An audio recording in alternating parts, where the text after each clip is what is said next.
Hello students, मेरा आप सभी को प्रणाम। तो आज हम पढ़ेंगे कि प्राण के द्वारा जो है हमारे मर्मों पर क्या प्रभाव पड़ता है। कि प्राण की जो आयुर्वेद सम्मत मीमांसा है उसके बारे में हम जान लेते हैं। इससे पहले भी हम थोड़ी सी प्राण के बारे में चर्चा कर चुके हैं। तो आज हम जानेंगे कि जो ये पंच प्राण हमारे होते हैं वो शरीर में किस तरह से निवास करते हैं, किस स्थान पर जो है उनका निवास होता है, और शरीर में रह करके वे पंच प्राण अपना क्या क्या कार्य करते हैं।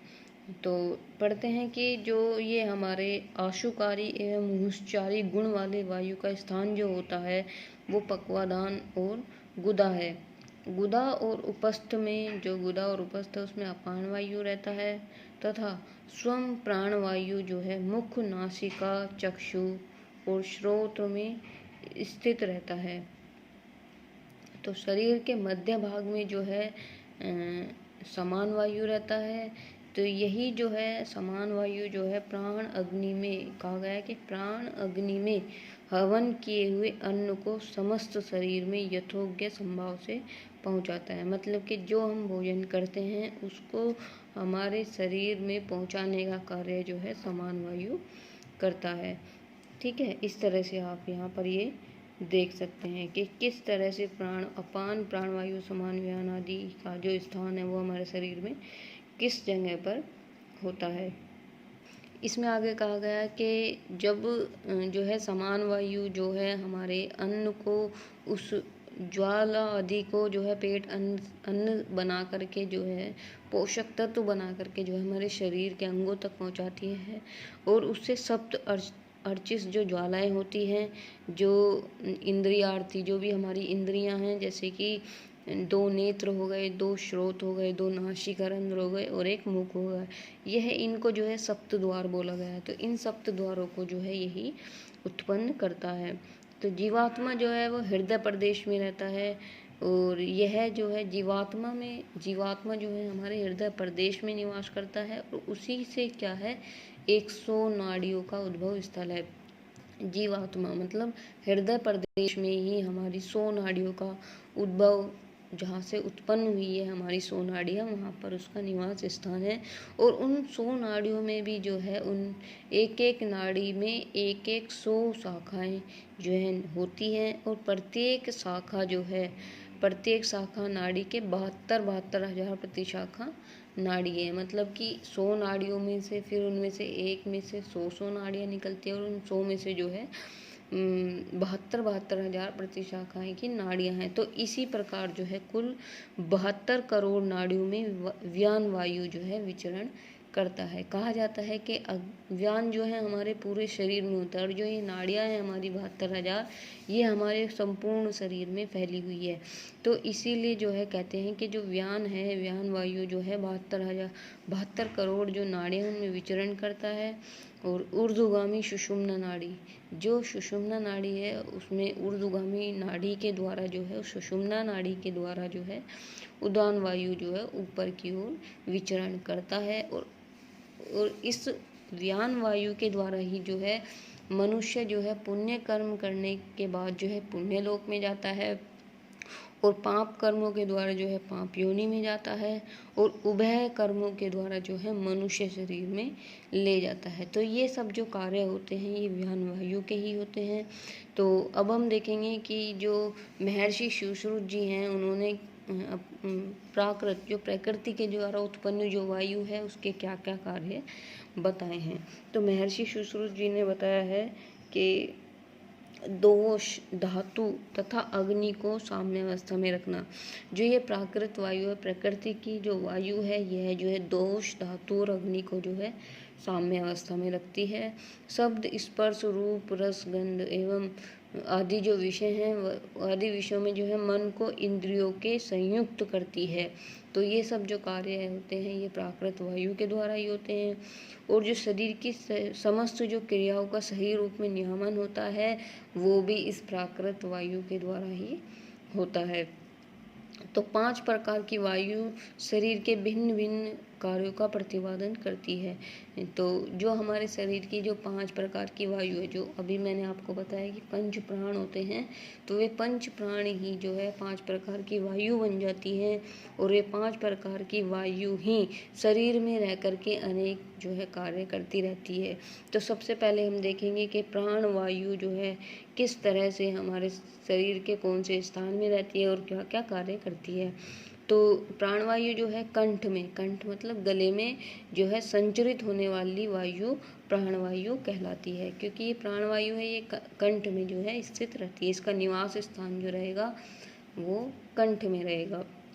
अब इसके कार्य क्या क्या होते हैं देख लेते हैं कि यह प्राण जो है नामक वायु जो है शरीर का धारण करती है। इस प्राण के द्वारा ही, इस प्राणवायु के द्वारा ही जो है शरीर का धारण होता है। और अन्न को शरीर में, मतलब कि जब हम भोजन करते हैं तो उस भोजन को मुख से लेकर के और जो आमाशय तक पहुंचाने का जो कार्य होता है वो इस प्राणवायु के द्वारा ही होता है। अर्थात जो अन्न होता है, अन्न को शरीर में अर्थात मुख से आमाशय तक जो है प्रविष्ट कराती है प्राणवायु। अब जो है प्राणों का जो पोषण के माध्यम से अवलंबन जो करती है, प्राणों का पोषण के माध्यम से अवलंबन करती है, और जो भी दुष्ट विकृत जो भी होता है होने पर जो है इक्का श्वास आदि रोगों को उत्पन्न करती है। इसका अर्थ यह है कि जब भी हम भोजन करते हैं और भोजन के साथ में कुछ अतिरिक्त पदार्थ हमारे भोजन के साथ में कंठ में या हमारे आमाशय में पहुंच जाते हैं, तो उनको बाहर निकालने के लिए प्रकृति के द्वारा कुछ ऐसी चीज़ें उत्पन्न होती है, जिस तरह से आप मतलब कि खांसी उठती है या धसका वगैरह कुछ ऐसा उठ जाता है, तो वो जो पदार्थ होता है वो बाहर आ जाता है। तो इस तरह की जो क्रियाएं होती है वो प्राणवायु के द्वारा ही संपन्न होती है। अब देखते हैं उदान वायु। उदान वायु के द्वारा क्या क्या होता है कि जो श्रेष्ठ वायु ऊपर की हो जाती है। उदान वायु का मतलब क्या है कि जो वायु जो है अपवर्ड डायरेक्शन में होती है, मतलब कि ऊपर की ऊर्ध्वगामी जो वायु होती है, जैसे कि डकार आना, तो ये इस संबंध में जो है उदान वायु का कार्य होता है। तो इसमें उदान वायु जो है शरीर में क्या क्या कार्य करती है कि यह वायु जो है भाषण, बोलने, गीत गायन आदि कार्य को प्रवर्त करती है। जो भी हम बोलते हैं या जो भी हम गीत गाते हैं वो सब जो है उदान वायु के द्वारा ही संपन्न होती है। और विकृत अवस्था में उदान वायु ऊर्ध्व जत्रुगत आँख, नाक, कान, कंठ रोग उत्पन्न करती है। अगर हमारे शरीर में किसी भी तरह की कोई समस्या आ जाती है या विकृत अवस्था की किसी भी अंग में कोई भी समस्या होती है, तो उससे क्या है कि आँख, नाक और कान या कंठ रोग जो भी होते हैं हमारे, उनको उत्पन्न कर देती है। तो इसी के उसमें जो है महर्षि चरक जी ने जो है उदान वायु के संदर्भ में कुछ कहा है कि उदानस्य पुनः स्थानम नाभि उर कंठ एव च वाक प्रवृत्ति प्रयत्न ओजो बल वर्णादि कर्म च। तो ये जो है महर्षि चरक जी ने उदान वायु के बारे में कहा है। अब चलते हैं हम समान वायु के बारे में कि समान वायु जो है का स्थान कहाँ पर होता है। तो समान वायु जो है पच्यमान आहार के साथ आमाशय में अग्नि के पार्श्व में स्थित होता है। मतलब कि इसमें कहा जाता है कि जो ये समान वायु है, जो हमारा नाभि स्थल होता है, नाभि जहाँ पर हमारी होती है वहाँ पर जो है समान वायु का स्थान होता है। तो ये जो है इसका कार्य जो होता है वो अन्न का पाचन करना, मतलब कि जो भी हम भोजन खाते हैं उस अन्न को पचाने का भी कोई कार्य करता है। एक अग्नि जो है प्रज्वलित होती है, अग्नि के पीछे ये है समान वायु उपस्थित होती है। इस समान वायु के द्वारा ही वो अग्नि, जठराग्नि जिसे बोलते हैं, जठर की अग्नि, जठराग्नि प्रदीप्त होती है और हमारे जो अन्न होता है, जो हमने भोजन किया है, उसका पाचन करती है और अन्न से उत्पन्न होने वाले सार भाग और कीट भाग को पृथक करती है।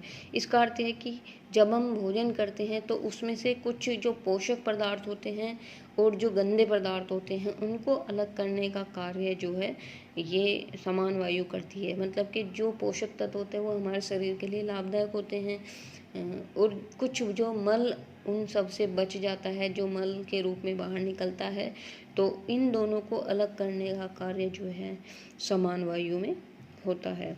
तो अब देखते हैं कि व्यान वायु में क्या होता है कि यह संपूर्ण शरीर में उपस्थित रहती है और तथा रस आदि धातुओं को प्रेरित करती है। तो व्यान वायु का जो स्थान है वो है संपूर्ण शरीर में। अभी हमने बताया था कि हमारे शरीर में 72 करोड़ नाड़ियाँ हैं, तो इसी तरह से जो है यह हर एक नाड़ी में प्रविष्ट होती है और इसका स्थान जो है संपूर्ण शरीर होता है और ये जो है रस आदि धातुओं को जो है प्रेरित करती है। तो देखेंगे कि इसके कार्य क्या क्या हैं कि स्वेद एवं रक्त का विसरण करती है। इस व्यान वायु के द्वारा ही स्वेद मतलब पसीना और खून का विसरण करती है, मतलब कि जितना पसीना हमारे शरीर को चाहिए वो ले लेती है और जितना बाहर करना होता है बाहर कर देती है। और रक्त का भी कार्य जो है इस व्यान वायु के द्वारा ही होता है। और प्रसारण, आकुंचन, विन्नमन, उन्नमन, त्रियक, गमन आदि यह 5 प्रकार की चेष्टाएं होती है। तो जो ये हम अपने शरीर में कभी कभी संकुचन कर लेते हैं, प्रसारण करते हैं, विन्नमन, उन्नमन, त्रियक, गमन आदि जो ये भी चेष्टाएं जो क्रियाएं हम करते हैं, तो ये सब जो है व्यान वायु के द्वारा ही संभव होती है। फिर है कि कुपित होने पर सर्व शरीर व्यापी ज्वर, अतिसार आदि रोगों को उत्पन्न करती है। अगर हमारे शरीर में किसी तरह से गंदे पदार्थ एकत्रित हो जाते हैं, कुपित हो जाता है हमारा शरीर, तो जैसे कि बुखार आता है या अतिसार आदि जैसे जो रोग होते हैं, इनको भी उत्पन्न जो है व्यान वायु कर सकती है। अब है कि अपान वायु। अपान वायु में क्या होता है कि अपान का स्थान जो है पक्वाशय होता है, पक्वाशय, ठीक है, जहाँ पर पका हुआ जो हमारा अन्न होता है पक्वाशय। आमाशय के बाद जो अन्न जाता है वो पक्वाशय में जाता है। तो अपान वायु समय होने पर जो है मल, मूत्र, शुक्र, गर्भ या आंत्र को नीचे की ओर खींचती है। जो भी हम मल का निष्कासन करते हैं या मूत्र का निष्कासन करते हैं, तो वो सब जो है अपान वायु के ऊपर निर्भर होता है। एक तरह से हम कह सकते हैं कि जो हमारा मूलाधार चक्र होता है, गुदा प्रदेश होता है, तो वहाँ पर जो है अपान वायु का स्थान होता है, ठीक है। और अपान वायु का कार्य यही होता है कि जो भी हमारे शरीर में एकत्रित मल है उसको बाहर की ओर निष्कासन करना या मूत्र, शुक्र, गर्भ आदि को जो है नीचे की ओर खींचना। तो अपान वायु क्रुद्ध होने पर जो है वस्ती आश्रित अश्मरी या गुदा आश्रित भगंदर आदि। अपान वायु जब क्रुद्ध हो जाती है तो वो वस्ती से संबंधित जो रोग होते हैं, अश्मरी या गुदा से संबंधित जो भी भगंदर आदि रोग जो होते हैं उनको उत्पन्न करती है। तो व्यान और अपान वायु के सम्मिलित प्रकोप से शुक्रजन्य एवं विभिन्न प्रमेय का मतलब है कि चयापचयी मूत्र रोग उत्पन्न होते हैं। तो समस्त वायु के प्रकोप से जो है शरीर का नाश हो जाता है। तो इसलिए कहा जाता है कि हमें इन पंच प्राणों को साम्य अवस्था में रखना चाहिए और पंच जो प्राण होते हैं, जो वायु होती है, इन्हीं के अनुसार जो है हमारा शरीर अगर कार्य करता रहता है तो शरीर ठीक है। अन्यथा जो अगर वायु का जो प्रकोप होता है तो शरीर का जो है नाश हो जाता है। तो इस तरह से जो है आज हमने जो है पंच वायुओं के बारे में पढ़ा है। ये पंच वायु जो है हमारे शरीर के लिए जो है कितना लाभकारी सिद्ध होती है। इन पंच वायुओं के द्वारा ही हमारा शरीर साम्य अवस्था में रहता है और बना रहता है, स्वस्थ रहता है। तो इसीलिए जो है अपनी इन पंच प्राणों को जो है सही तरीके से रखने के लिए जो है आपको मन चिकित्सा का सहारा लेना पड़ेगा। मन चिकित्सा के साथ साथ में आप जो है योग चिकित्सा या योग अभ्यास भी कर सकते हैं। तो आज की जो हमारा चर्चा थी वो यहीं पर समाप्त होती है। धन्यवाद।